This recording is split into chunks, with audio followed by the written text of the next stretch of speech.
Leeds fans, stop scrolling right now. Elland Road just erupted with breaking news and the decision is final. The 49ers have made the call. After a dismal 11 points from 11 games, the board has met, the pressure is mounting, and the fate of Daniel Farke has been decided. We also have a massive fixture change that could save the season and a January transfer target. That is already dividing the fan base. But here is the first payoff, the news everyone is waiting for. Daniel Farke is staying. The 49ers are backing him. If you bleed white, yellow, and blue, and you are marching on together no matter what, smash that like button right now. The fallout from Farke's survival starts immediately, and it means one star is already packing his bags. The first bombshell has just exploded, and it's a direct consequence of Daniel Farke's survival. 11 points from 11 games. A start to the Premier League season that has been nothing short of brutal. The pressure was at its maximum. The fans were calling for Farke's head. But the 49ers decided not to pull the trigger. Sources indicate, as suggested by Smythe, that the disaster of previous sackings is playing on the board's mind.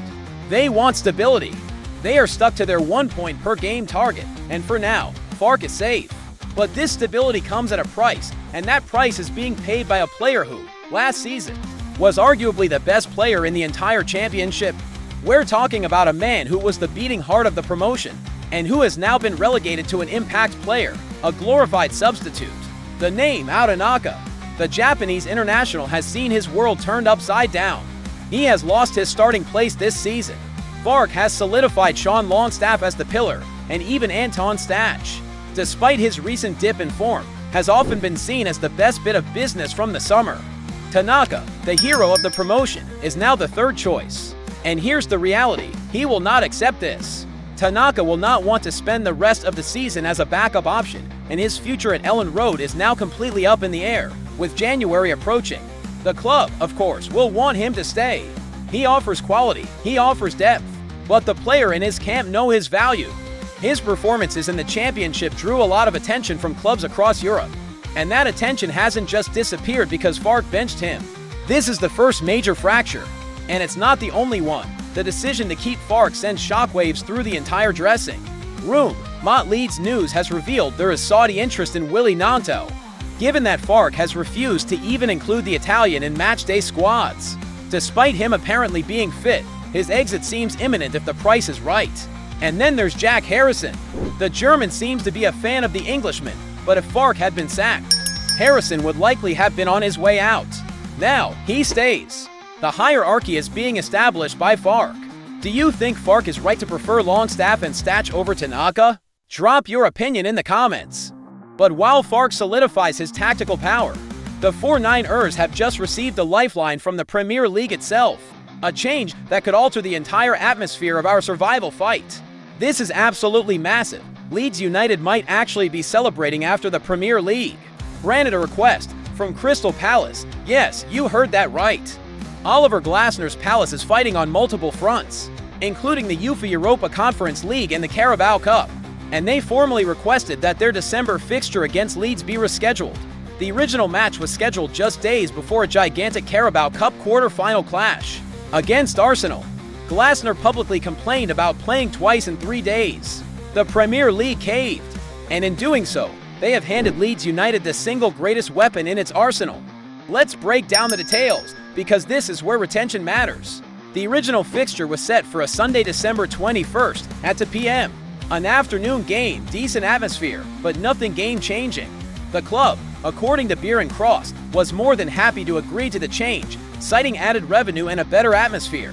And why? Because the new date, confirmed by the club on November 11th, is December 20th.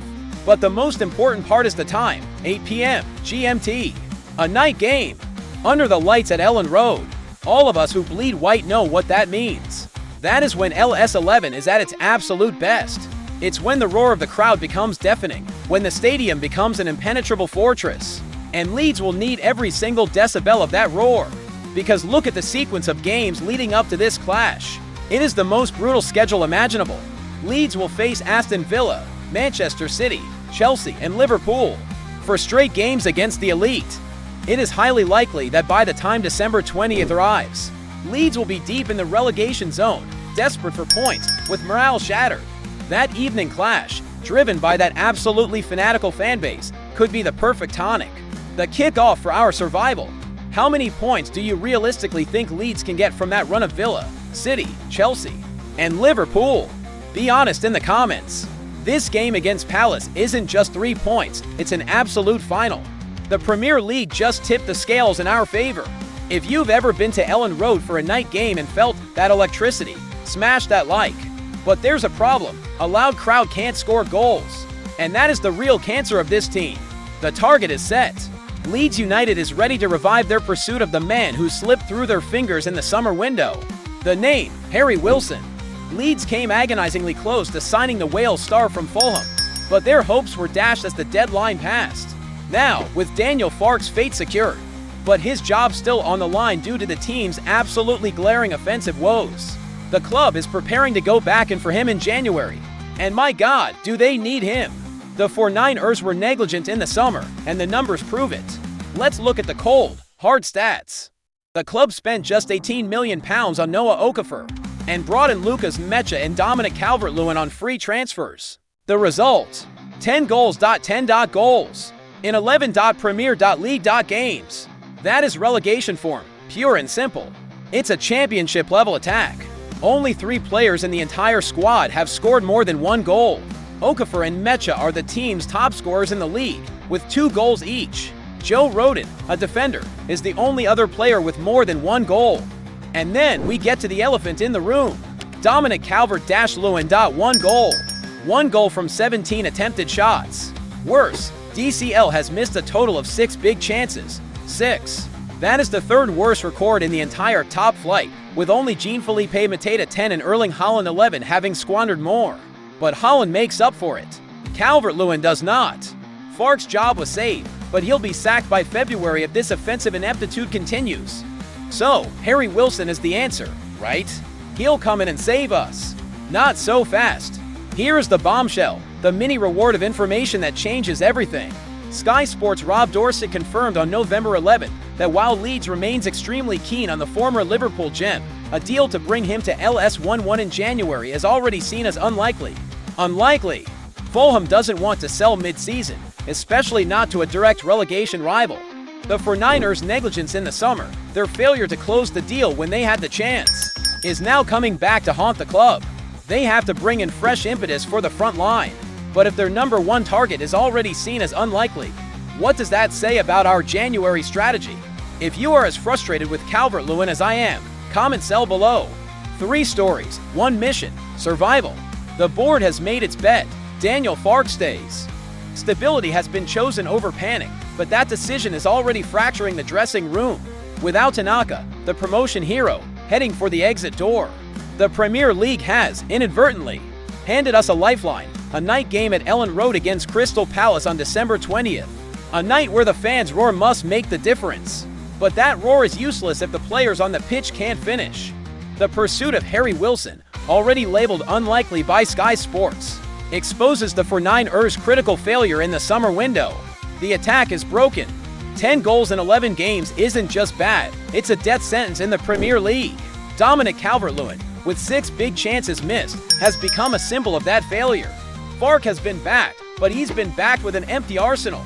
The fans will do their part, the stadium will be burning. But what will the board do?